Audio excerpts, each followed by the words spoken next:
Oi pessoal, eu sou Kátia Maquinês e esse é o Horizonte Pod, dando continuidade ao trabalho de apresentar histórias que sejam inspiradoras e histórias reais de alunos de escola pública nesse projeto que são os heróis da escola pública. Então, hoje muito especial, que eu estou com meu filhote, meu sobrinho, afilhado, filhão, Diego Maquinês.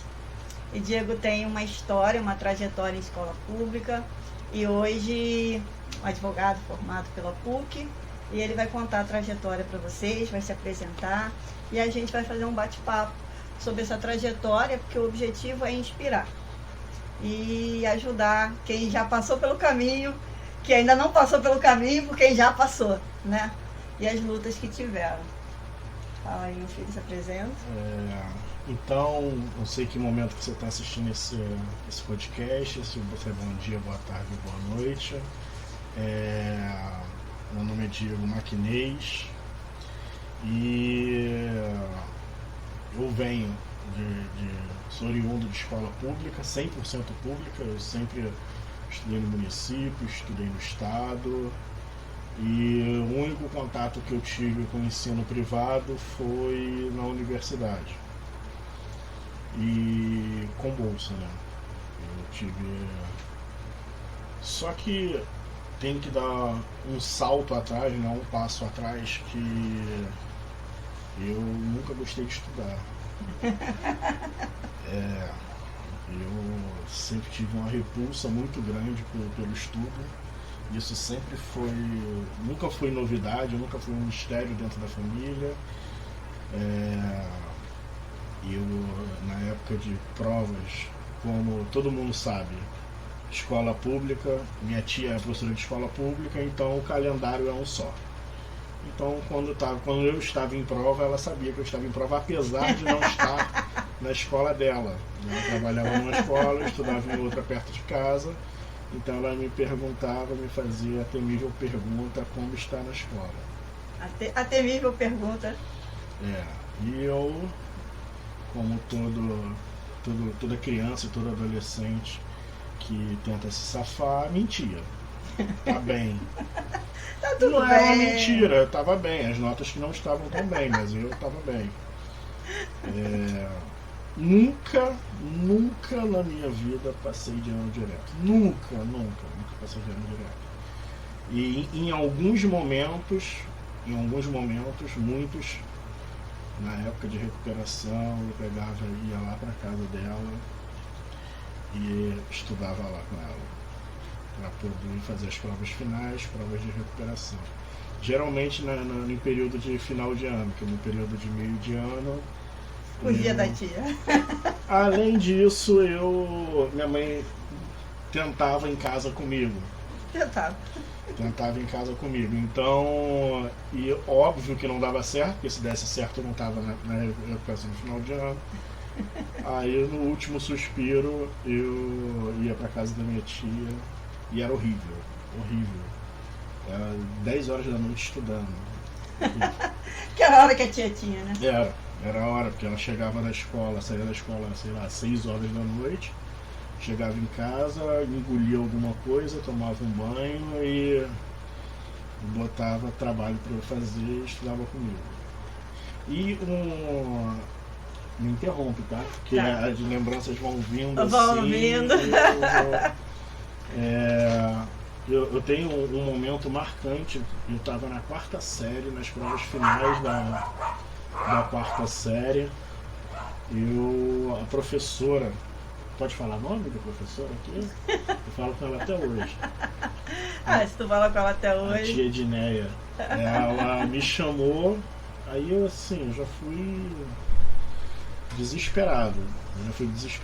Fui para pegar, na época você pegava os boletins, né? Pegava um envelopezinho com as tuas provas.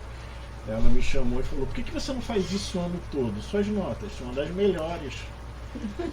Porque eu ia todo dia lá para casa da minha avó, que minha tia morava com a minha avó, e ficava lá estudando a noite toda, eu todo sem graça, Ah, não, foi sorte. Foi sorte. E isso, foram as melhores notas da sala no período de recuperação. Isso aí ele já demonstra o que a gente vem falar aqui, né? Eu também fui uma aluna, uma estudante com muita dificuldade, fui aluna de escola pública, né? E para mostrar que ele ia para a recuperação porque não estudava direito. Quando ele sentava para estudar direito, ele aprendia. E muito do que as crianças acreditam elas acreditam que elas não são capazes. Elas acreditam que é muito difícil, fora a crença de que estou estudando para quê, né? Estudo não serve para nada, né?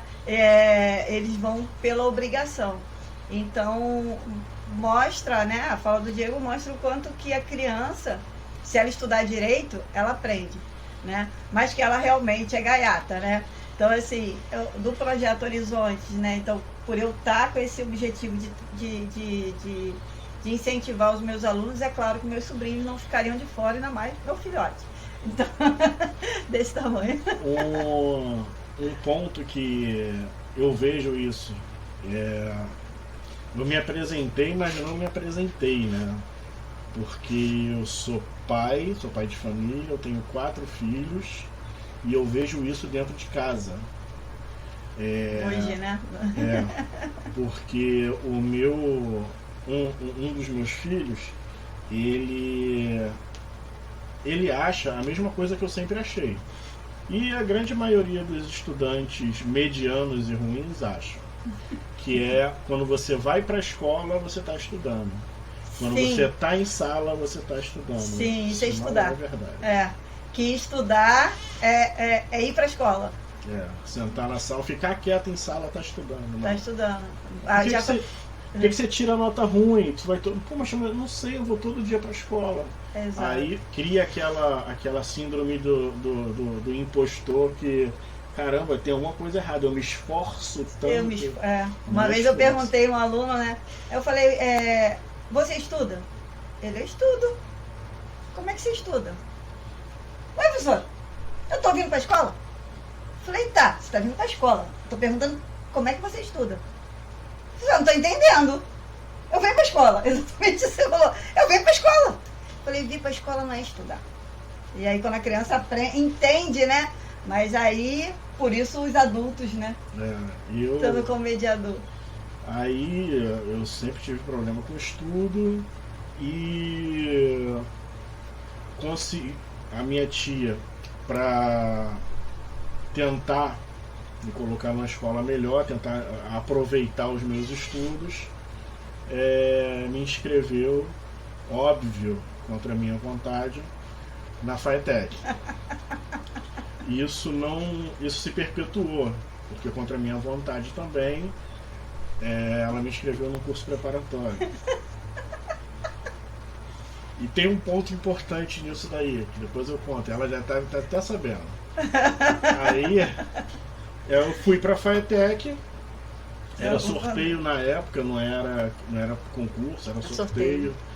Aí eu fui sorteado, fui lá pra FATEC e levei a vida como eu sempre levei na escola municipal. E óbvio, não tinha chance nenhuma de dar certo e eu reprovei, repeti de ano. Aí no segundo ano da FATEC, eu fui pra FATEC na 8ª série, já com a intenção de fazer um curso técnico, né? Um ensino médio técnico. Aí eu falei, vou pra 8ª série. Eu não, né? Ela. Mais uma vez, contra a minha vontade.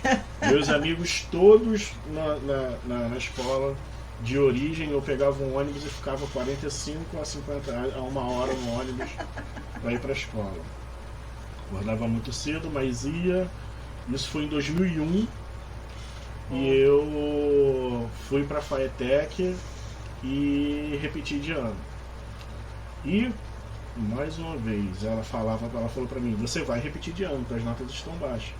Só que isso nunca aconteceu na minha vida. No final de tudo, eu sempre conseguia passar de ano no município. E não deu certo dessa vez. Como muitas crianças, né? Vão passando sem saber e não entende que não estudou, né? Que não aprendeu. Só. porque no final de ele tudo, liga a passar, né? e assim, às vezes estuda ali aquele período da prova final, cai na prova o que estudou, acerta a questão sem saber nem por que acertou e passa de ano sem saber por que passou de ano. Aí eu repeti a 8ª série, em 2002 eu permaneci na FATEC. Aí, quando chegou no meio do ano, minha tia, com a premonição dela, falou: você vai repetir de ano de novo. Dessa vez eu levei um pouco mais a sério. Aí, só que eu comecei a trabalhar e conversei com ela. Dessa vez foi contra a vontade dela. Foi a vontade da sua mãe. Eu comecei a trabalhar. Não foi nem vontade da minha mãe permitiu a minha vontade. Você foi para a aceleração. E minha mãe falava: Kátia, desiste dele que ele não gosta de estudar. Exato. Esse é um ponto. Dele ter ido para aceleração. Aceleração é o supletivo. É o supletivo. A FATEC tinha um projeto. Os alunos que repetiam 2, 3 anos, para nivelar a seriedade, eles iam para a noite.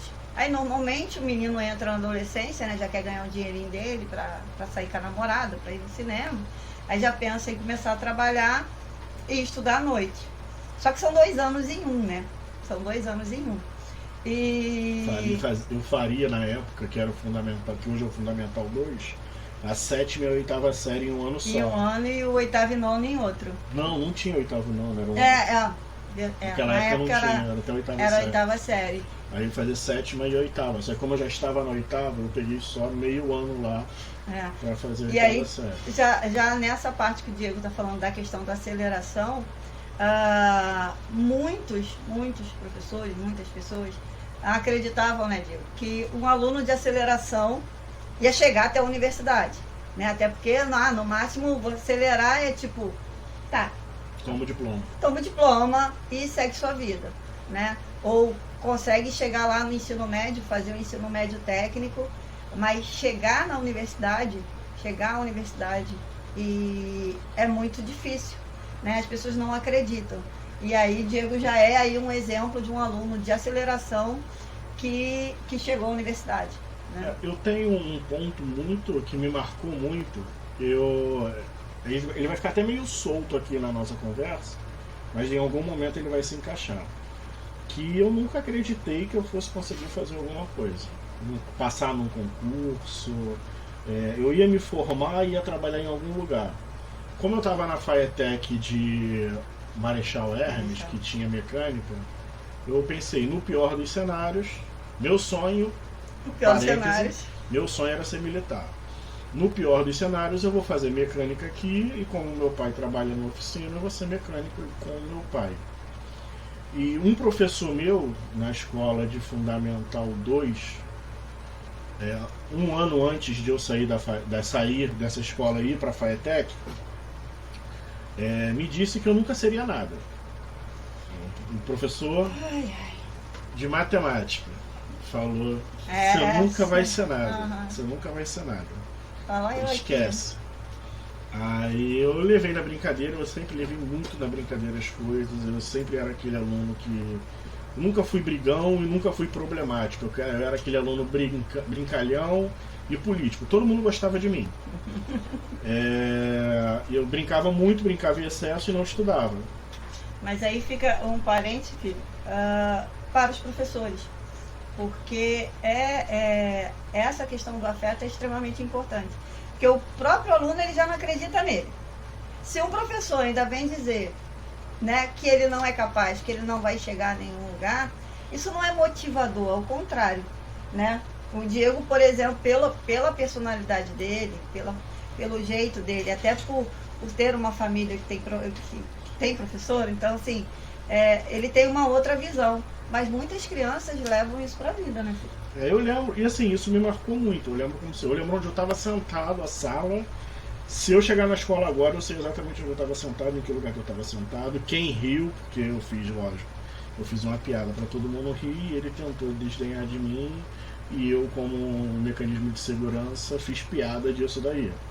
Mas não foi engraçado pra mim, tanto é que eu lembro até hoje, isso me marca até hoje. Sim, memória episódica. Enfim, aí eu saí dessa escola na 7ª série. Não, Na não. época era 7. Na 8ª série, que eu passei nesse ano que eu estudei com esse professor, eu passei e fui para a 8ª série. Na 8ª série eu consegui o sorteio da FAETEC, então eu já fui para a FAETEC na 8ª série, repeti a 8ª série na FAETEC, refiz a 8ª série na FAETEC. Ia repetir de novo, foi quando eu fui para o supletivo.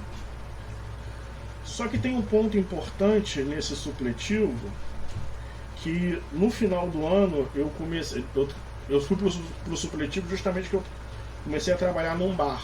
Tinha um barzinho lá perto da escola, perto de casa, que inclusive era nos fundos dessa escola que eu estudei. E eu trabalhei lá e ela, com certeza, contra, falava que eu não precisava trabalhar. Eu não tinha um pinto para dar água, então é óbvio que eu não precisava trabalhar. Mas eu queria o meu dinheiro porque eu já tinha uma namoradinha e queria sair. Foi um exemplo que ela deu. Tinha meus colegas que eu queria sair. Aí eu saí desse bar, não deu para eu ficar, não foi um ambiente legal. Aí fiquei desempregado. Criança trabalhando em bar, mas tudo bem. Eu tinha 16 anos. Aí depois eu fui trabalhar com o meu tio, irmão dela, na oficina. Trabalhei por 2 meses, eu acho. E não deu certo, porque eu acabava que eu não conseguia ir para a escola à noite, que eu era de bicicleta, a distância até a oficina era muito grande, e depois voltar para casa para ir para a escola não dava certo. Aí eu comecei a trabalhar num sacolão. Aí chegou no finalzinho do ano, assim, novembro, dezembro, um amigo meu que estudou comigo, sempre estudou comigo, é meu amigo até hoje, ele falou: pô, Diego, meu pai, eu já tinha pedido isso a ele algumas vezes, falei: pô, será que não tem uma vaga pra mim na banca do teu pai? Não. Ele: pô, Diego, não tem. Chegou o final do ano, era feira de fruta, uma banca de fruta. Ele falou assim: pô, Diego, vai precisar, porque final de ano dá muito movimento, né? Festa de Natal e Ano Novo. Bom, então você não lembra do que você fez comigo. Aí... Não, agora que você trabalhou nisso, eu tinha esquecido. Você vai lembrar do que eu tô lembrando. Aí eu trabalhei Natal, trabalhei Ano Novo, e era assim, era full, não tinha hora. Eu liguei: sim, esquece direito do trabalho, esquece tudo isso. Eu queria trabalhar para fazer dinheiro. Aí foi muito bom. Foi um trabalho, eu tinha 16 anos. Tinha saúde para trabalhar 36 horas por dia. Então eu trabalhei, fiz o máximo que eu pude, aí recebi o meu dinheiro. Cheguei em casa com o meu dinheiro. Entendam como vocês quiserem, mas por uma acidente do destino, ironia do destino, minha tia chegou lá para me ver, que dificilmente ia me ver lá em casa. Geralmente eu a via na casa dela. Eu com dinheiro na mão, ia tomar banho para sair. Aí ela falou assim: cai não, Andy. Ela tinha ido na casa de uma amiga dela, ali perto, que também é professora de matemática, Alessandra. Ela: passei aqui para te ver. Tá. Já desanimado. Aí ela falou assim: ela falou: você vai fazer o quê? Eu falei: eu vou sair. Eu vou sair com um colega meu, eu queria comprar uma camisa de um time. Era, na época, o Ronaldo Fenômeno jogava na Inter de Milão. Eu rasgo seda pra ele até hoje. Eu queria com a camisa dele. Falei: pô, vou pegar meu dinheiro todo e vou lá e vou comprar uma camisa. Aí ela: vai não, você vai me dar esse dinheiro que eu vou inteirar e você vai pagar teu curso preparatório. A lágrima. Falei: tá bom. Aí já tava arrumado, ela me pegou. Ela: não. Aí ainda me levou pra dar uma volta. Fez um passeio comigo. Fez um passeio comigo. Aí me levou no shopping pra dar uma volta. Mas não era a volta que a pessoa queria. Não era a volta que eu queria. E nem com a companhia que eu queria. Aí ela me levou no shopping, pegou meu dinheiro, foi lá e pagou o curso pra mim. Sim, meu dinheiro era tipo 10% do curso, ou menos. É isso que eu ia falar. Era muito pouco. Doeu Mais em mim do que no bolso dela. Pra dar responsabilidade. Foi só o caráter pedagógico da punição mesmo. Aí ela foi, pegou o dinheiro, pagou, aí eu fui, estudei e comecei na turma de fevereiro. O curso ele tinha uma turma de novembro, que era a turma especial, e depois tinha uma turma em janeiro, e depois uma turma em fevereiro, que era a turma mais zoneada que tinha, aquelas crianças que eu entrei na turma de fevereiro desse curso. E não deu certo, eu fiquei uns 4 ou 5 meses, aprendi a estudar ali, assim, já pegando um pouco de responsabilidade, pegando um pouco de ritmo, melhorei na escola por causa do curso. Então, aí vamos para complementar. Nessa história de não ser de não ser nada, e eu sempre falei por conta com eles, você vai ser o que quiser. E sempre usei essa fala com meus alunos, com meus sobrinhos, né? Quem está preparado vai ser o que quiser. Quem não está preparado vai ser o que der. Então, e sempre falei com eles, né? A questão do estar num biscate, arrumando dinheiro, conseguindo um dinheirinho, especialmente para o adolescente, é maravilhoso. Só que isso é temporário, né? Para a vida lá na frente, a coisa não dá muito certo. Só que adolescente não tem visão de longo prazo, né? Então, é aí que, como diz a neurocientista Suzana Herculano, né? O adulto tem que emprestar as funções executivas para as crianças, né? O córtex frontal, as funções executivas, o córtex frontal para as crianças. Porque eles não têm essa visão. E aí, como ele disse, durou 4 meses só, porque ele mais matava a aula do que ia. Mesmo indo, já pegou. Porque eu queria justamente colocar ele conhecer esse outro mundo, conhecer esse outro universo, para que ele conseguisse ingressar numa carreira. E aí, como ele falou, né, a mãe dele falava, Kátia, desiste porque ele não quer nada com estudo. Eu falava, eu coloquei ele num preparatório para ir picar a escola naval. E eu sempre falei, Diego, ele pode não entrar para ir picar e para o colégio naval, mas fuzileiro ele vai ser. Isso foi quase profecia, né? Fuzileiro ele vai ser. É uma frase que ela sempre falou, era assim, ó, você vai mirar aqui. Se você errar o alvo, tu acerta por aqui. Exato. E se eu não preparasse ele para 10, ele não ia acertar nem no 5, né? E acertou. E aí... Hoje que eu sou pai, eu vejo um ponto muito importante que ela não via e ninguém via, hoje eu vejo. Talvez ela veja isso dentro de sala com outras crianças, mas assim, o ambiente, ele impulsiona muito, porque eu vim do ambiente de escola municipal e FATEC não é muito diferente, que o público é basicamente o mesmo. Então o assunto é sexo, drogas e rock and roll, basicamente isso. Quando eu fui para esse curso preparatório, já era assim, nessas escolas municipais, as escolas públicas, é 90-10. 90% sexo, drogas e rock and roll, 10% são os alunos que ela acaba enxergando e dando um caminho, seguindo a vida dela, uma vida digna. E no cursinho não. No cursinho é 10% na bagunça, que era onde eu fazia parte, e 90% estudando. Só que o que acontece? Você vai se contaminando, no melhor sentido da palavra, com aquelas pessoas que querem estudar. Porque você chega para o seu colega que estuda e vai falar uma besteira para ele vai te corrigir e vai tratar assunto de estudo. E isso não acontecia na escola pública, porque os meus amigos ali, o ambiente que eu vivia, era besteira o tempo todo. Então era o contrário. Se eu falasse alguma coisa de estudo, o que eu não falava, mas eu via quem falava, ele era rechaçado. No cursinho não. No cursinho era o contrário. Se eu chegasse para falar alguma besteira, eu era o rechaçado. Então assim, como eu sempre fui muito político, eu comecei a interagir com aquelas pessoas e o assunto começou a virar assunto acadêmico, assunto sobre estudo, assunto sobre profissão, sobre sonhos de ir para a carreira militar. Sonhos, exatamente isso, sonhos, expectativas, e isso foi tomando conta de mim. Só que nessa turma eu durei de 4 a 5 meses. Diego, isso obviamente eu já sabia, por isso te coloquei lá, fiz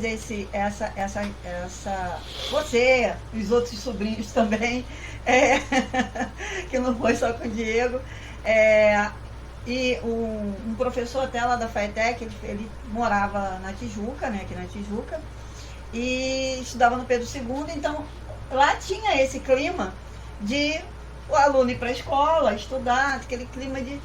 E aí, por questões na época do colo, o pai quebrou e tal, eles tiveram que voltar, ir para Madureira, né? E lá, aqui ele era normal, porque ele era estudioso, era o normal. Quando ele foi para Madureira e que ele era o garoto estudioso, ele era estranho. Ele era o CDF, era o nerdzinho, era o cara estranho, porque estudava, né? Então, o ambiente faz muita diferença. Faz muita diferença. Tem um ponto importante que eu lembrei agora. Assim que eu saí da escola municipal, eu saí no meio do ano. No meio não, assim, mais ou menos em abril. No início do ano letivo. Mas foi quando na FATEC tinham vários sorteios, eu fui num dos últimos. No início do ano, março eu acho. É por aí, março, abril. Mas eu já tinha iniciado o ano letivo na minha escola anterior. E quando eu saí, eu saí da escola, os meus amigos mantiveram os mesmos. Então, quando eu chegava da escola, que ia brincar com os meus amigos falavam, não, agora tu não pode mais ficar com a gente não, que agora tu é inteligente. Olha só. Porque eu tinha ido para a FATEC. E fui rechaçado só por ter ido por uma escola melhor. E depois isso caiu por terra, porque eu convenci eles de que não era nada daquilo. Eu permaneci o mesmo aluno, nada mudou, tanto é que eu repeti de ano. E essa trajetória, então, do fundamental foi até a FATEC, né? Até a aceleração. E aí ele passou daí para o ensino médio, né? Só que ele não deu continuidade no ensino médio, porque foi seguir a carreira militar. No primeiro ano do ensino médio, você foi eu para a Marinha. Eu estava com 17 anos, aí passei no concurso da Marinha.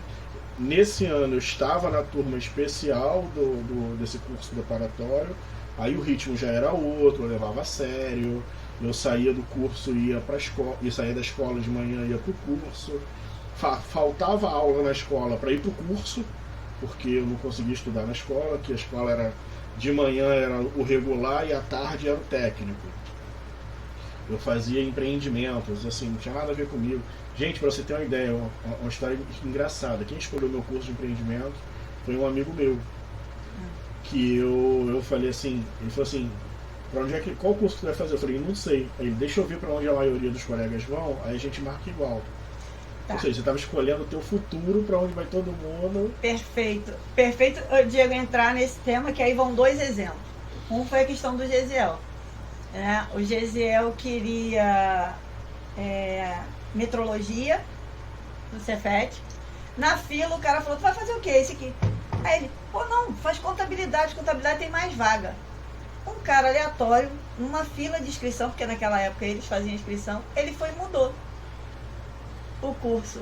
E aí quando ele passou pro Pedro II também, aí foi pro Pedro II, mas ele não foi para a Cefet por conta do curso que ele passou em primeiro lugar num curso que não queria.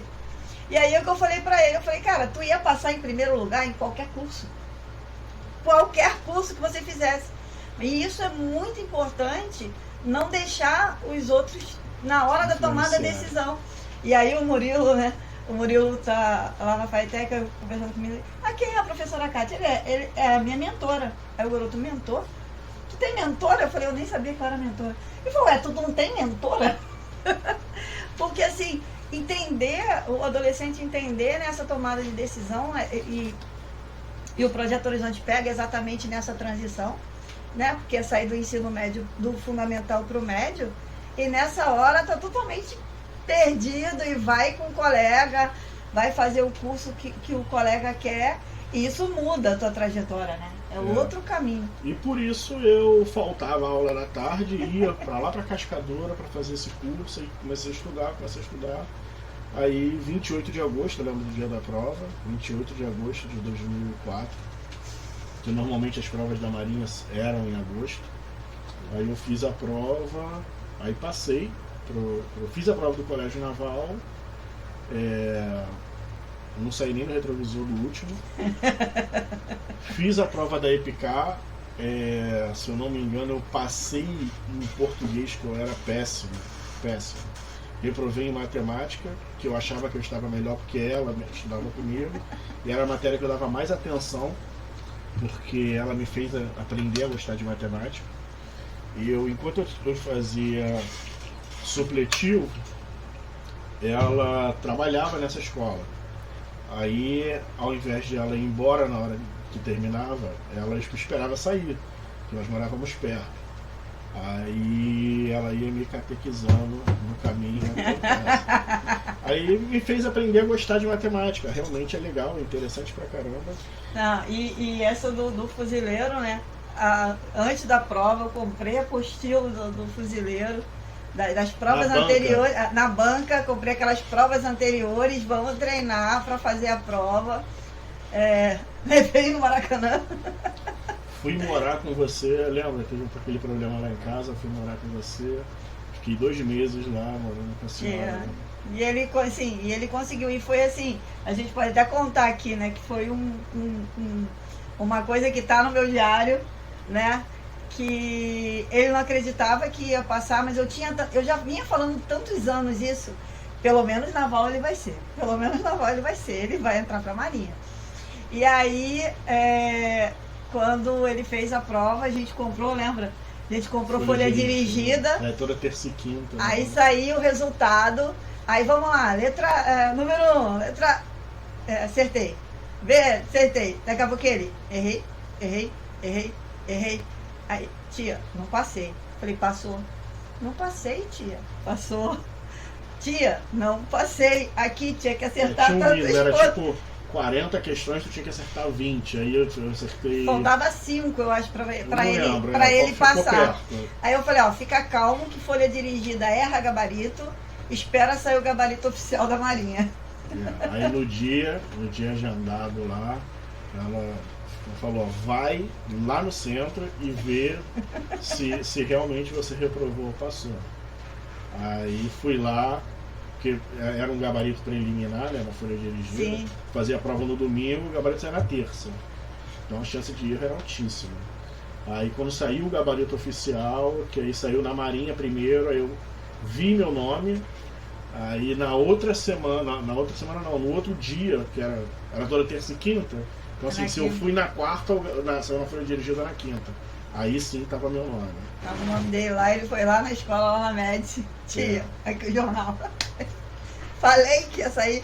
E aí foi muito engraçado, né? Porque a gente foi visitar meu pai, depois que a gente comprou folha dirigida, lembra? A gente foi visitar meu pai, e aí, como é que foi? Eu falei, ele passou. E ele com aquela cara, cabeça baixa, tipo assim, minha tia tá mentindo pro meu avô. Eu falei, não, ele passou. E todo mundo perguntava, ele passou. Esperar o resultado, mas ele passou. Aí foi um divisor de águas na minha vida, porque primeiro que eu comecei a aprender a estudar, gostar de estudar. Eu não aprendi a estudar, eu gostei de estudar. É um caminho, não é um remédio que você toma, é um caminho que você adota. Aí eu comecei a gostar de estudar, só que gostar de estudar não é nada. Não é nada gostar de estudar. Gostar de estudar é um dos elementos para você iniciar a construção dos teus sonhos. Aí, até hoje, eu tenho 37 anos. E até hoje eu reaprendo a estudar, que eu estudo até hoje. Eu não gostava de estudar, eu estudo até hoje. Aí eu fiz na Marinha, fiquei 5 anos lá. E quer falar da história da Marinha? Não, mas aí a história da Marinha, justamente importante, até que uma vez a gente tinha falado, né, da questão do podcast, falar sobre os estudantes, os alunos, assim, que acabam se acomodando. Então eu tenho 2 alunos também que entraram até para sargento temporário, né, e se acomodaram e não pensam na questão do temporário. Então eu lembro que eu falei com o Diego, eu falei, você tem um tempo na Marinha, nesse tempo você tem que concluir o teu ensino médio e para ingressar à faculdade, porque é temporário, a não ser que você vá seguir carreira, mas mesmo assim, né, dar continuidade aos estudos. Só para esclarecer, o concurso de fuzileiro não é igual ao concurso de aprendiz de marinheiro, que você passou, está estável para sempre. O concurso de fuzileiro, você fazia a prova, entrava, e você tinha 7 anos para passar para sargento. Dentro desses 7 anos, tu tinha que passar na prova de cabo e depois passar na prova de sargento. Depois que passou na prova de sargento, aí você era estável. Mas se você reprovasse na prova de cabo e reprovasse na prova de sargento, era temporário para você cumprir os seus 7 anos. Tem que sair. Então, de qualquer forma, não é só para sair e entrar, teria que dar continuidade aos estudos, né? Para engajar, né? Para ficar. Aí, dentro da Marinha, eu tive um problema lá, que talvez isso possa ser um outro capítulo do podcast. E saiu. Tive que sair. Aí fiquei 5 anos lá, só que quando eu descobri que eu ia sair, eu falei, não, tem que fazer alguma coisa. E assim, eu não podia fazer mais nada em relação ao militarismo, porque um ponto importante aí é que aos 17 anos, quando eu estava no 2º grau, estava na FAETEC no 2º grau, minha namorada à época engravidou. Então eu já tinha mais um compromisso. E nós assumimos a gravidez e vamos tocar a vida e vai nascer e agora a gente vai ter que dar um jeito. Só que como eu já tinha passado na Marinha, eu estabilizei. Eu falei assim, não, tá tranquilo. Achando que com dinheiro... Lê se acomodou, né, um pouco, por conta da questão familiar. Eu acomodei porque, assim, eu era concursado, eu sempre gostei da vida militar, eu sempre fui vibrador, gostava de adrenalina, esporte, e achei, não, nunca vou sair da Marinha. Aí, 1 ano e meio depois, eu já estava morando... Eu comecei a morar com a mãe dos meus filhos com 17. Eu tinha acabado de fazer 18 anos. Eu fiz 18 anos dia 12 de setembro. Vamos morar juntos dia 16 de setembro, por causa de um outro problema. E aí, Diego, não te cortando, é importante o pessoal entender essa questão, porque assim, na época do se preparar, e aí o que eu sempre bati nessa tecla, preparar. Porque as coisas da vida acontecem. A adolescência é um problema sério, né? O amor é lindo e eles não pensam muita coisa no futuro, nas consequências.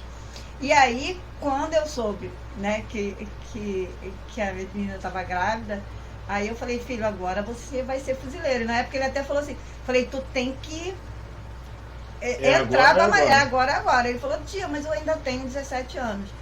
Eu falei, mas é exatamente agora que é a época da inscrição da Marinha, é a hora que você tem que se alistar. A inscrição do fuzileiro está aberta, por isso que, assim, foi uma correria dele se preparar, mas por ele ter começado uma preparação antes, começado a aprender e vislumbrado de uma maneira diferente o estudo, isso já foi a primeira porta que ele pôde segurar, né? De não chegar a ser pai, dependendo de mãe, de tia, de pai, né, e de sogro para sustentar os próprios filhos, né? Ele pôde assumir a responsabilidade e já entrando, já tendo uma profissão, né, uma carreira, mas que foi o começo da vida dele. Então, não estar preparado é perigoso em qualquer situação. Foi o que eu falei. Em 2001 eu comecei a estudar, quando ela me colocou lá no curso preparatório e de maneira forçada.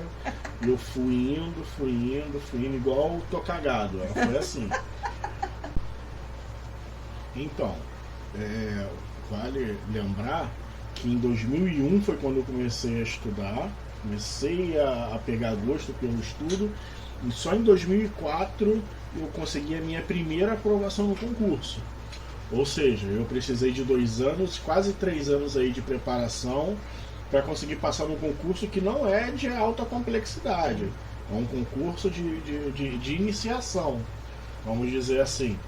Então, se você acha que vai se preparar quando o edital sair, vai começar a se preparar quando você se formar, já começou errado. Você nem começou e já está errado. Então, eu tive esse desafio de me preparar da forma que ela fez.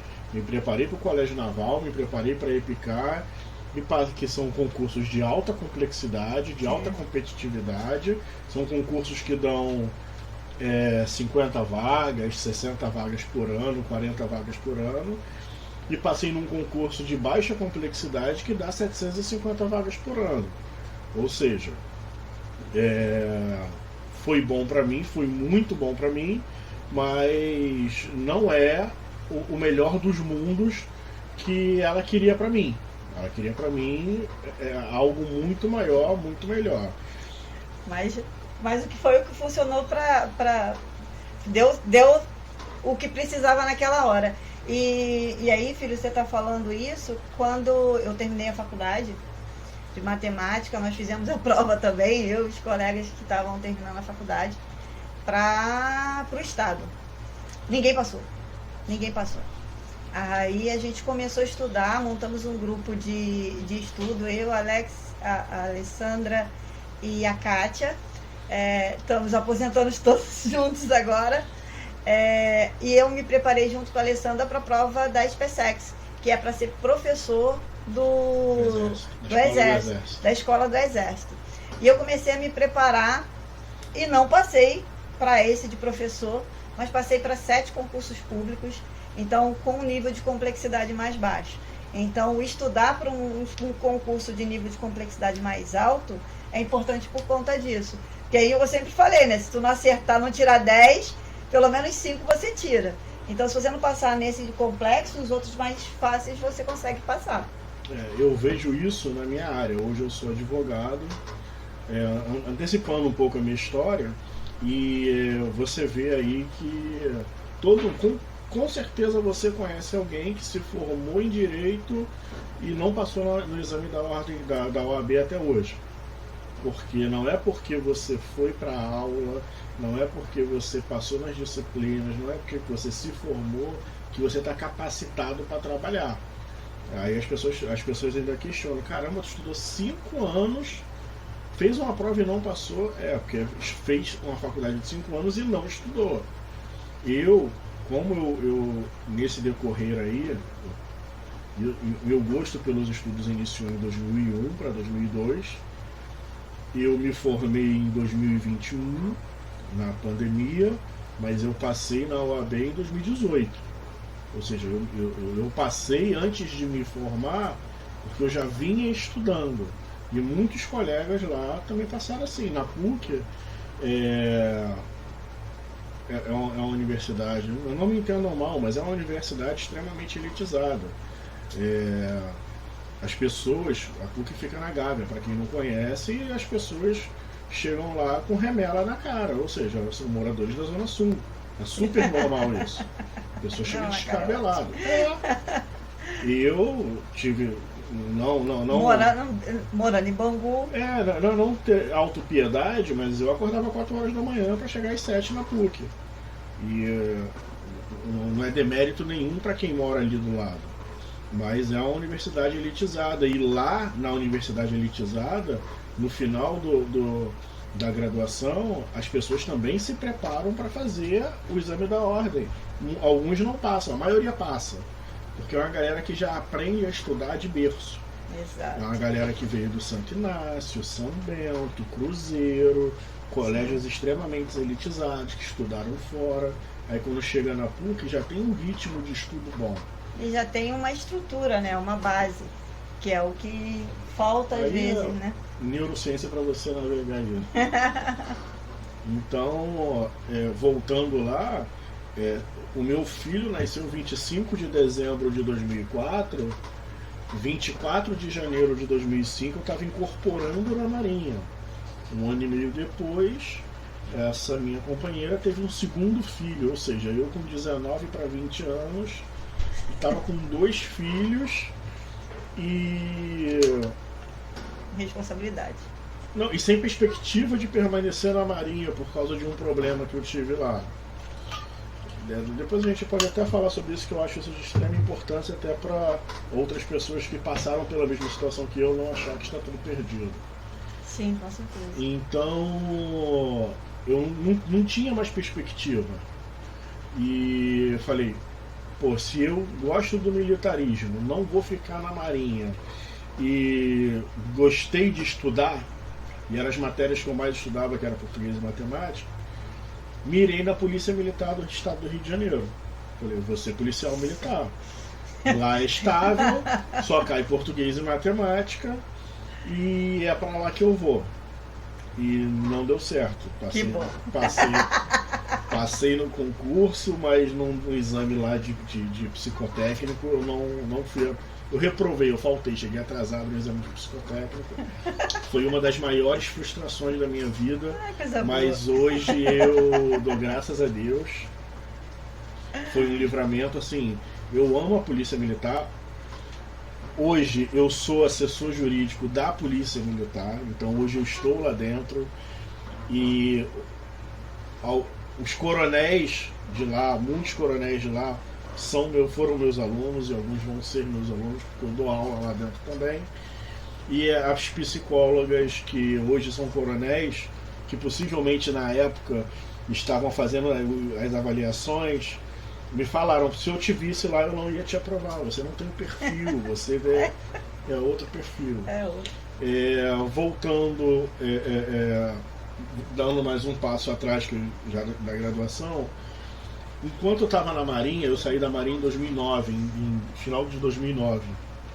Eu não sabia mais o que eu ia fazer, mas dentro da Marinha eu trabalhei numa área de chamada Justiça e Disciplina, que são as infrações administrativas cometidas por militares. Então eu tive um primeiro contato com o direito. Aí ficou um colega da minha turma comigo que fazia faculdade de Direito, o André, e ele foi me orientando, falou, pô, Maquinês, é assim, é assado, a lei é essa, a gente aplica assim. Então foi o primeiro contato que eu tive com o direito. E como eu estava para sair da Marinha, eu comecei a juntar um dinheirinho. E fui para me matricular numa faculdade. Não era uma faculdade de ponta, era uma faculdade popular. Que dava para pagar. Que dava para pagar. E fiz o meu primeiro período lá. Estava fazendo o meu segundo período lá quando eu fui desligado da Marinha. Aí, como eu tinha um dinheirinho guardado e já tinha separado da mãe dos meus filhos, estava desempregado, tendo que pagar pensão e tendo que pagar a faculdade. A conta não fechava. Não fechava. Na Marinha eu estava despreocupado, porque a pensão era desconto em folha, então o que caísse para mim era meu. Além dos custos que eu tinha com eles quando eu estava com eles, mas assim, eu não tinha mais a preocupação de pagar pensão. Mas depois que eu saí, não. O mundo desabou, mais ou menos assim. Eu não tinha onde tirar dinheiro e fui trabalhar em feira. Trabalhei como feirante em barraca de caldo de cana e pastel. Foi quando eu pensei em juntar mais um dinheiro e voltar para a faculdade para tentar mais um semestre para que eu pudesse estagiar, porque no segundo semestre eu não conseguiria. Apesar de, teoricamente, você poder estagiar a partir do segundo semestre, ninguém dá estágio para ninguém no segundo semestre. Porque ninguém quer ensinar, eles querem pegar o estagiário já para começar a produzir. Aí eu trabalhava na feira, voltei para a faculdade e não dava. Não dava. Fiz mais um semestre e não consegui estágio nenhum. O dinheiro acabou e não dava para pagar. E só que como eu peguei o gosto pelos estudos, eu estava sempre procurando um canto para estudar alguma coisa.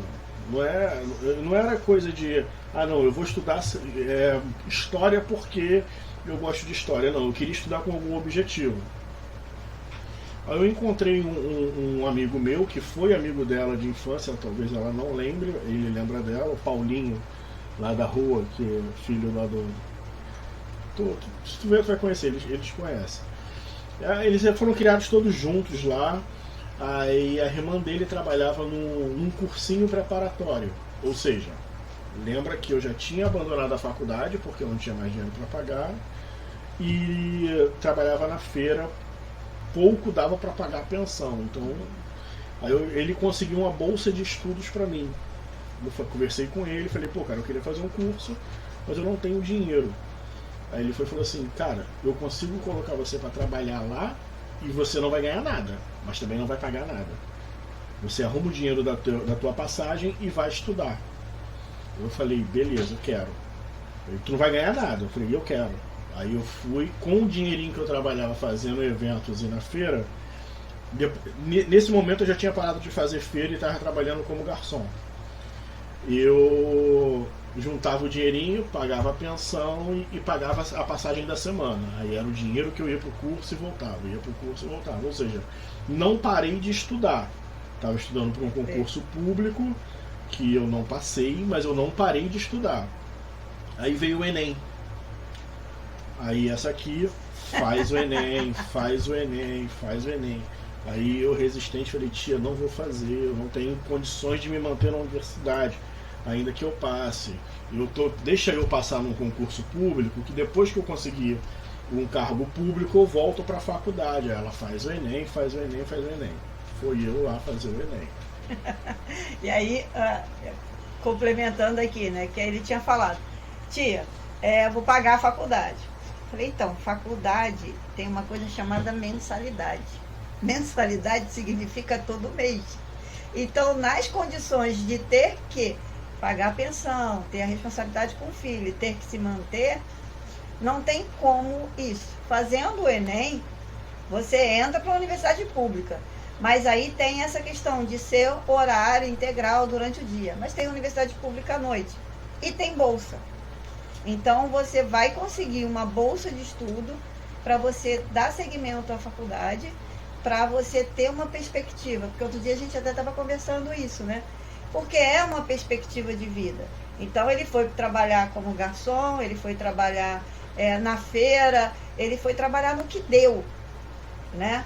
Por quê? Porque tem que sobreviver.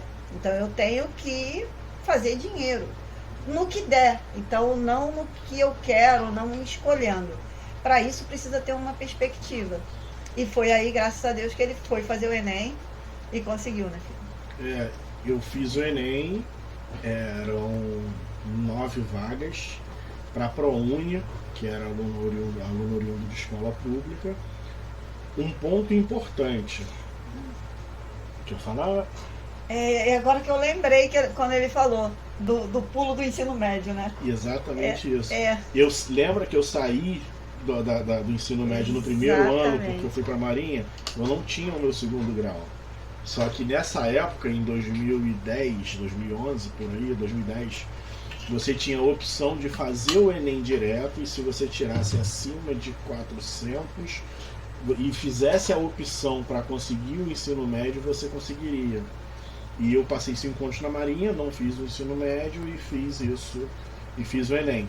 Aí fiz o Enem, tirei uma nota razoável, foi 700 e pouco, e consegui o ensino médio e entrei na lista do ProUni, porque eu sempre estudei em escola pública. Mas o ensino médio você já tinha conseguido antes? Porque você já tinha feito... Porque você já estava na faculdade? Não, eu entrei na faculdade devendo o diploma. Ai, meu Deus! essas faculdades particulares que você chega e fala assim... Eu não sabia!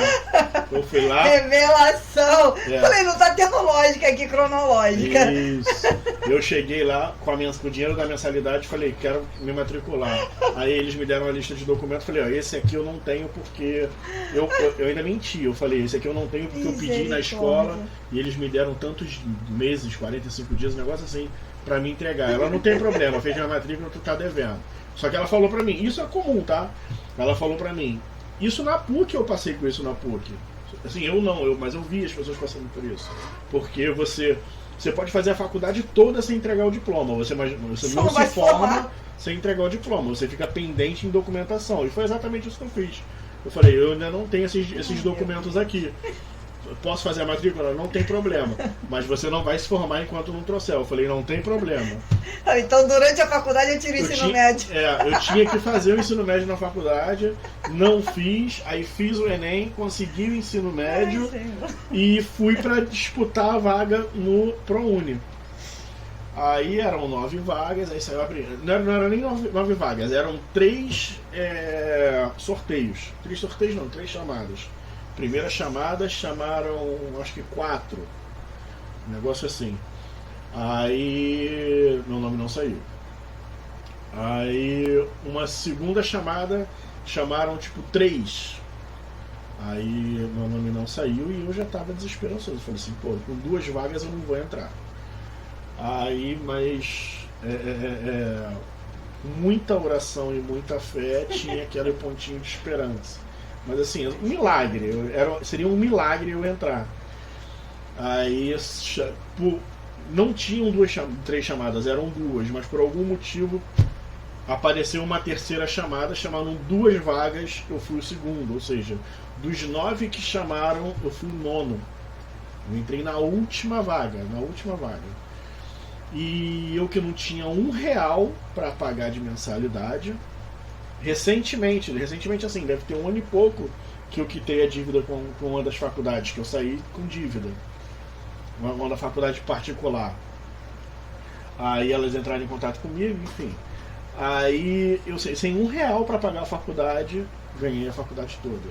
Aí fui para outra faculdade, que não era uma faculdade de ponta, também era uma faculdade popular, não era a mesma.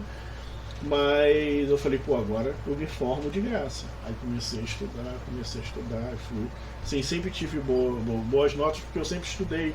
E assim, para quem não sabe, concurso público, a maioria das disciplinas que caem é de direito. Então, até concurso que você vai fazer para engenharia, você vai fazer algumas disciplinas de direito. Então, eu estava estudando muito afiado para concurso público de direito, que era Tribunal de Justiça, Polícia Civil. Aí quando eu entrei para a faculdade, eu estava muito além daquela galera que estava entrando, começando a caminhar. Então eu me destacava ali. E o que aconteceu de engraçado, uma vez, eu já estava estagiando, aí minha vida melhorou, começou a melhorar, porque eu, assim, não que estagiário tenha uma vida boa, mas eu passei a ter uma renda, eu não tinha renda nenhuma. E passou a ter esperança de melhoria. Com um universitário, com estágio, não parei de trabalhar de garçom e tinha uma renda fixa e uma auxiliar. E voltei a pagar a pensão direitinho. Na faculdade de Direito, dessa outra faculdade, eu conheci minha atual esposa, que ela já tinha... quando eu conheci, ela já estava no 2º período, eu estava um pouco mais adiantado, e nós tivemos mais um filho, acidental também, mas é o xodó da família, e ela já tinha uma que eu conheci quando eu entrei na vida dela, ela tinha 4 anos, e hoje em dia nós temos 4 filhos. Mas ela fazendo faculdade comigo, depois, e eu dei continuidade. Eu perto de me formar, a turma já estava arrecadando dinheiro para poder fazer a formatura. Aí teve um programa do governo aí de bolsas de estudo remanescente que parece que a galera passou. A tia que ouvia a Voz do Brasil.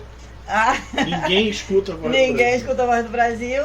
E aí eu indo pro trabalho, eu vi a Voz do Brasil anunciando que tinham bolsas, que tinham sobrado bolsas Remanescente. de estudantes que tinham feito até, acho que 2019, não lembro qual. Não, E 2019 foi agora, É. isso foi 2011. Isso, 2012. 2009, ó, a pessoa. Aí tem um outro sobrinho que tinha feito o Enem, tinha passado e não tinha entrado em nenhuma faculdade. E aí eu liguei pro Diego, falei, Diego, vê se tem. Não, a senhora ligou pra ele, Ah, falou. Só que É. não conseguiu, ele não atendeu ligação nenhuma. É verdade. Aí falou, ó, aí ela me ligou, vou entrar em sala, tenta falar com o Israel, que ele é até bem parecido comigo, e tenta falar com o Israel porque ele não conseguiu bolsa, mas tem vaga disponível. Aí eu falei, tá bom. Aí fiquei tentando falar com ele não me atendeu. Aí eu mandando mensagem pra ele, falei, cara, me dá pelo menos a sua inscrição do Enem, que eu vou te jogar teu curso aqui e eu faço a tua inscrição. Aí ele não me respondeu. Aí eu fui e falei assim, vou tentar fazer com a minha, ver como é que vai ficar, ver se ainda tá funcionando. A minha intenção era, eu vou pegar as minhas informações, porque assim, foi uma enxurrada de inscrição. Na hora, tinha que pegar assim, tipo, Aí eu peguei a minha inscrição, o curso que ele estava fazendo era economia. Acho que é. Aí eu peguei a minha inscrição e joguei para saber quantas vagas ainda tinha disponível de economia. Ainda tinha algumas. Aí eu, de curiosidade, falei, vou jogar para direito para ver como é que vai estar. Aí tinha uma vaga na PUC e uma vaga no IBMEC. Aí eu fui, me candidatei na PUC e entrei. Pronto. Um ponto importante que eu mencionei aqui bem por alto foi o seguinte. Minha tia falou para eu fazer o Enem, eu falei que não. Eu tinha um plano na minha cabeça de passar num concurso de nível médio, esses concursos que abrem muita vaga, Tribunal de Justiça, Polícia Militar, Polícia Civil, e fazer a faculdade na PUC. Eu queria passar num concurso para fazer uma faculdade de primeira linha. Tinha até alguns colegas que depois que eu falei assim, pô, boa ideia e tal, vai ter uma boa formação. Ou seja, não passei no concurso e Deus me abençoou com a bolsa de 100% na PUC. Foi quando eu voltei, eu fiz quase o ano, fiz quase tudo de novo na PUC, só abati as matérias mais introdutórias, filosofia do direito, introdução aos estudos do direito. Mas todas aquelas disciplinas que realmente, não que uma seja mais importante que a outra, só que umas são introdutórias e eu não precisaria ver de novo. Mas direito do trabalho, direito processual civil, direito civil. Então, por isso que você falou que já tinha passado na OAB antes, porque você estava quase formado quando você... Eu fiz basicamente 2 graduações de direito. Show. Estava terminando uma nessa faculdade, quando passei para a PUC e terminei na PUC, ou seja, eu fiz basicamente 2. As matérias de penal, civil, processual, eu fiz 2 vezes. Mas é muito diferente, Não desmerecendo, mas sim, vocês vão me entender. Os melhores professores estão nas melhores escolas, estão nas melhores faculdades. Um professor bom só está numa faculdade ruim, numa escola ruim, por caridade. Que é o caso dela. O professor bom, que vê mercado, ele vai estar nas melhores escolas, ele quer ganhar melhor. Ele se posicionou melhor no mercado. Ele só vai estar numa faculdade mediana se ele quiser fazer um trabalho voluntário. Eu tinha um professor muito bom nessa faculdade mediana que ele falou, o que eu ganho aqui não paga nem o combustível do meu carro, mas eu estou aqui porque eu quero que vocês consigam alcançar o que eu alcancei. Ele também veio de baixo, De Vita, eu acho que ele chegou a falecer. Na minha época ele já era um idoso, bem idosinho. Então assim, professores iguais a ela, que são professores de ponta e que trabalham numa escola de repente na periferia, ela não está lá por causa do dinheiro. Está lá porque acredita no projeto, acredita nas crianças, acredita que dentro daquela periferia ali tem alguns diamantes que precisam ser lapidados. Então assim, eu vivi isso, porque eu tive professores medianos e professores ruins. Agora na faculdade de ponta, eu não via professor ruim. O máximo que eu via era um professor mal educado. Agora, professor ruim, não. As pessoas que me deram aula estão na CBN, estão na Band News, estão aparecendo por aí dando entrevista.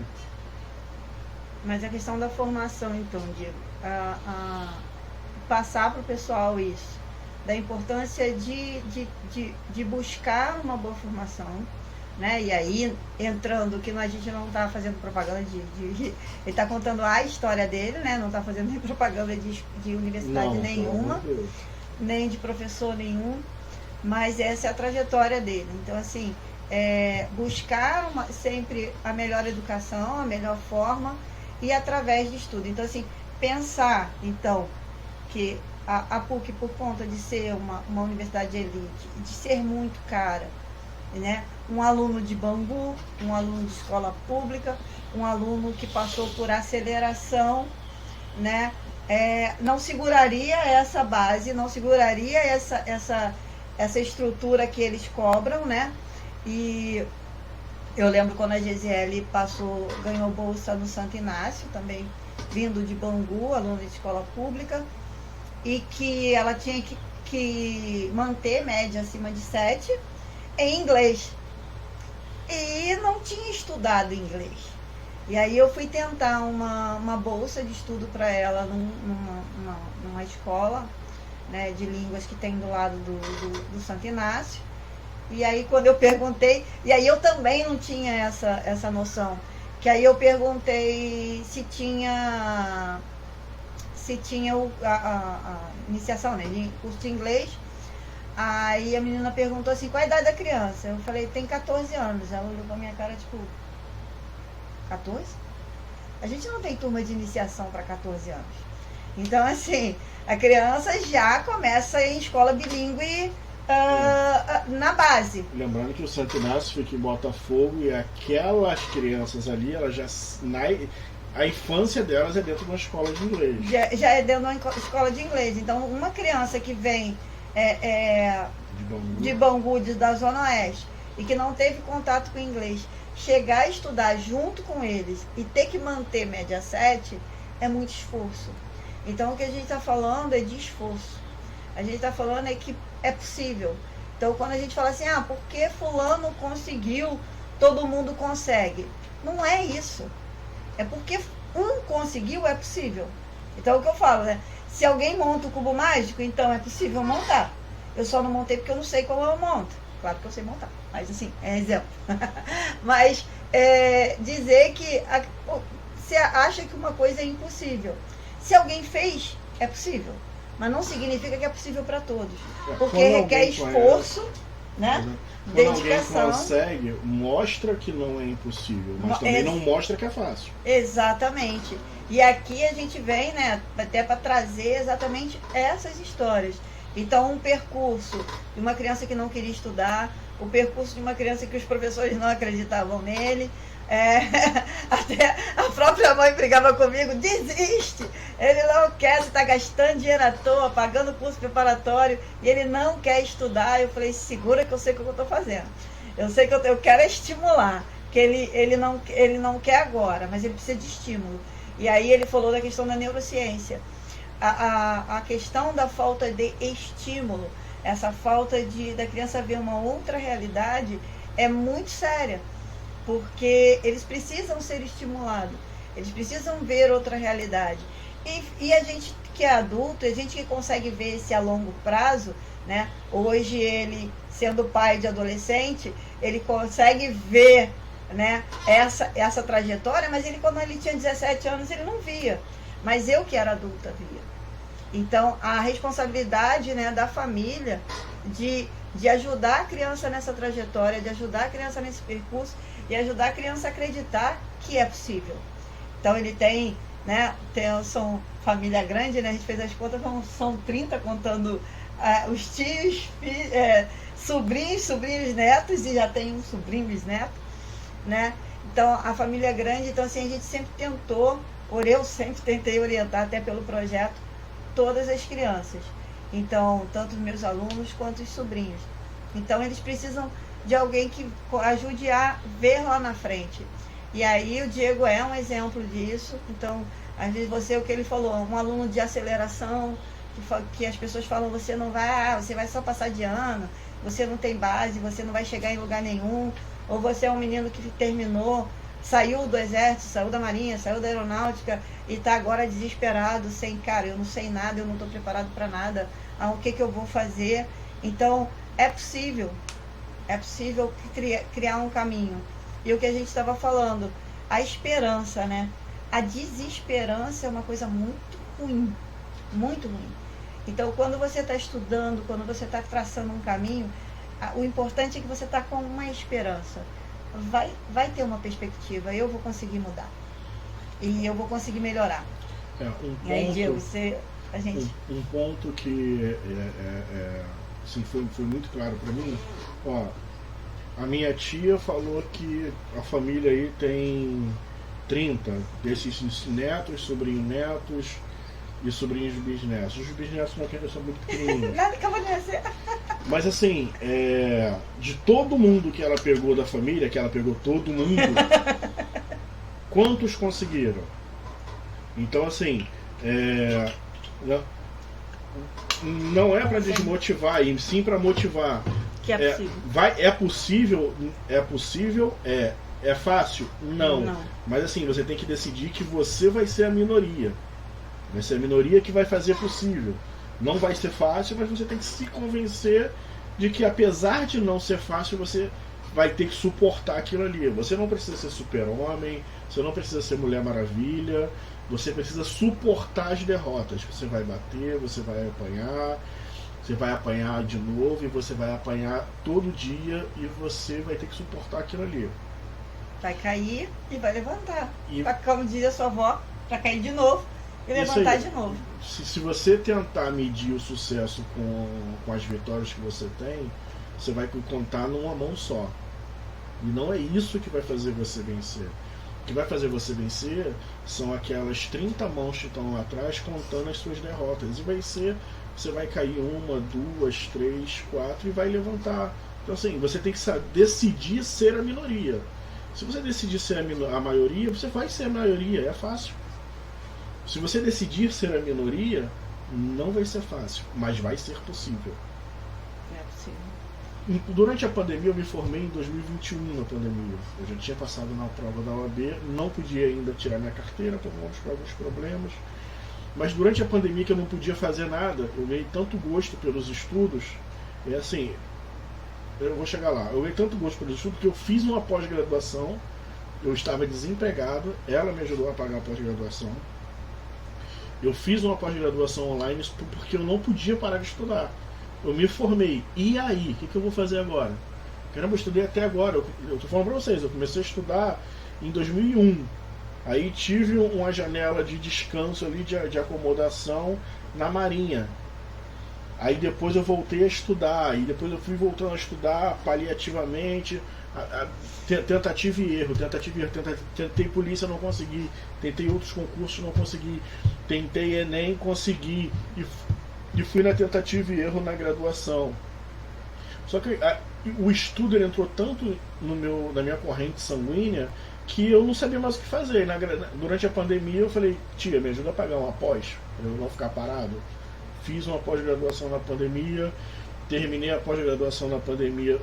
Entre o final da pandemia, assim, eu passei para uma outra pós-graduação na FGV. Aí eu já me formei na FGV no final, já tinha acabado a pandemia, eu assisti ainda umas 3 aulas presenciais. Era uma pós de quase 2 anos, de 1 ano e 8 meses, 1 ano e 9 meses. Ou seja, eu não conseguia parar de estudar. Aí comecei a trabalhar, e quando você se destaca, as pessoas vêm. Às vezes você pensa assim, eu vou me amostrar, as pessoas vêm. Porque às vezes as pessoas tentam chamar a atenção para mostrar, para querer aparecer, não de maneira negativa, mas assim, não, eu tenho que me destacar no meio dessas pessoas. E por algum motivo, eu acredito muito em Deus, um amigo meu, eu desempregado, pandemia, um amigo meu chegou e falou assim, cara, olha só, surgiu uma vaga aqui na Polícia Militar, ele é policial, e eu preciso de um bom advogado. Posso te indicar? Fiz um charme e falei, pode. E ele falou assim, aqui eu vou precisar muito que você trabalhe e estude, tudo que eu gosto. Aí fui trabalhar, é um emprego bom, muito bom, muito bom. Eu cheguei tentando, pensando que eu fosse ajudar, eu aprendo diariamente. Depois disso, eu passei num outro concurso, na escola de magistratura. Hoje em dia, eu estudo na melhor escola de magistratura, não sei se talvez as pessoas não saibam que a escola de magistratura é uma escola, é um curso preparatório que te prepara para fazer o concurso para juiz.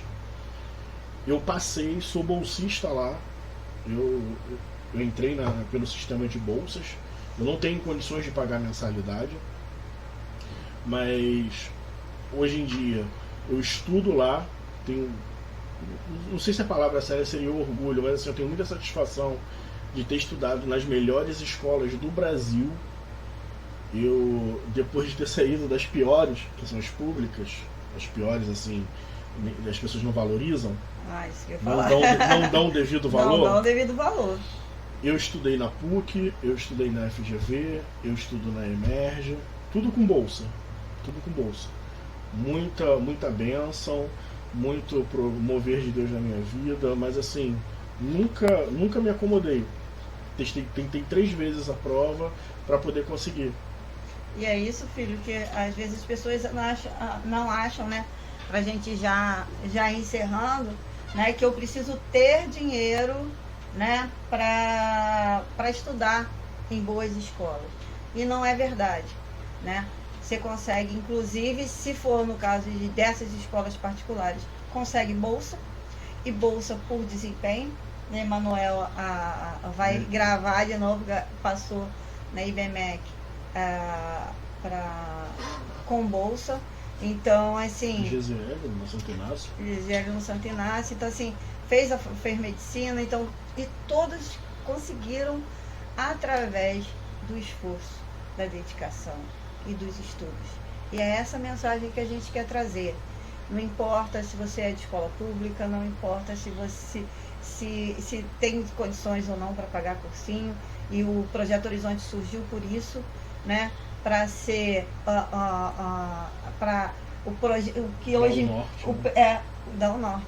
O que hoje as pessoas chamam de projeto de vida no ensino médio, eu já faço há 25 anos. Já faz a vida toda? A vida toda. E é projeto de vida, e é realmente projeto de vida. Mas isso é lá no fundamental. Não é lá no ensino médio, onde mais de 50% dos alunos de escola pública abandonam. Então a gente já perde essas crianças já na transição para o ensino médio. Então, a gente até falou que ia trazer muito lencinho para chorar, até como eu chorei, tá bom? Diego, assim, é um orgulho muito grande dele ainda está na luta, ainda está estudando, ainda está caminhando, mas eu sei que o caminho é um bom caminho agora, com perspectiva, né? E a gente estava falando, a gente não tem o chegar lá, tem o caminhar. Você se torna o seu caminho, você se torna a sua trajetória. E a sua trajetória faz parte, tem escolhas, tem opções. Então eu posso escolher o mais fácil, que é o que o Diego quis dizer, né? O mais fácil, eu sempre falo para os alunos, é se dar mal, o mais fácil, né? Não tem almoço grátis. Então, se quer facilidade, vai ser complicado, porque vai pagar caro, né? E aí eu até falo muito, às vezes com os pais, né? Criar, educar, dá trabalho. Mas não educar, dá muito mais. Aquele jogador de basquete, Shaquille O'Neal, uma vez ele falou uma frase, tem bastante tempo, marcou em mim. Ele falou que o pai dele chegou para ele, o pai ou a mãe, filho, a cavalaria não vai chegar para te socorrer. É você que tem que levantar, lutar, brigar e aprender. A cavalaria não vai chegar. Não vai chegar socorro. Um socorro, no máximo, você encontra no caminho. Exatamente. Que eu tive o privilégio de ter dentro de casa, que era ela. Mas outros colegas tiveram porque chegaram no local, alguém viu o esforço e quis ajudar. Exatamente. A ajuda não chega para quem não está fazendo nada. O apoio não chega para quem não está fazendo nada. Exato. E é o que eu falo com os alunos, né? Você vê as bolsas de estudo. Qual é a universidade, qual é a escola que vai dar bolsa de estudo para um aluno que não quer estudar? Você, sem saber, faz isso todo dia. Uhum. Como é que você escolhe os alunos do seu projeto? São os alunos que querem. São alguém que se destacou. Exatamente. E é isso, que aí a gente pega na mão e fala assim, nossa, essa criança precisa de apoio. Essa criança, se tiver alguém que encaminhe, né, e aí o projeto, as estrelas do projeto, né, da família, a escola, para a criança brilhar lá na frente, mas aí essa questão do caminho é a jornada do herói, né? O herói se prontifica a trilhar aquele caminho, e aí no meio do caminho ele tem os obstáculos e vão aparecendo, né, a espada mágica, vai aparecendo uma pessoa que vai ajudar, então por você estar em movimento, e as pessoas veem, o universo vê, e Deus vê que você está no caminho, ele vai colocando, abrindo esses caminhos. Tem um obstáculo, você passa. Então, a gente não ter essa coisa, tem uma pedra no meu caminho. Cara, dá um jeito, chuta a pedra, pula a pedra, desvia da pedra. Não fica olhando para a pedra, né? Uma coisa que a gente tem que ter em mente, e assim, isso é muito natural, mas é muito descartado, muito ignorado. Os recursos e as oportunidades, elas são extremamente escassas. Extremamente escassas. Então, só vai pegar quem lutar por aquilo ali. Quem se movimentar, quem passar na hora. Tem um pouco de sorte? Tem um pouco de sorte. Mas a sorte não cai no colo de quem não está fazendo nada. A sorte é a preparação com a oportunidade. Você estava correndo e aquele negócio caiu no teu colo porque você estava correndo, não caiu no colo de quem estava sentado sem fazer nada. Então, assim, os recursos e as oportunidades são escassos. É só você ver quantas bolsas tem de estudo e quantas pessoas querem estudar. Não tem para todo mundo. Então, assim, você tem que facilitar a vida para que ela produza sorte para você. Sim. Sim, facilita as coisas para você. Para as coisas se movimentem, né, para te ajudar. Então, Diego, para encerrar, primeiro, um orgulho, uma alegria estar com meu filho aqui. E um conselho aí, então, para você dar para os jovens que não estão querendo estudar, que não veem possibilidade, não veem futuro, né? Que estudar não serve. Porque a gente vem de um lugar em que a cultura já terminei tudo que tinha que estudar. Terminou o ensino médio, terminou o fundamental, já terminei. E estudar mais pra quê? Eu quero arrumar um emprego e começar a trabalhar e pronto, né? Sem uma perspectiva de chegar à universidade.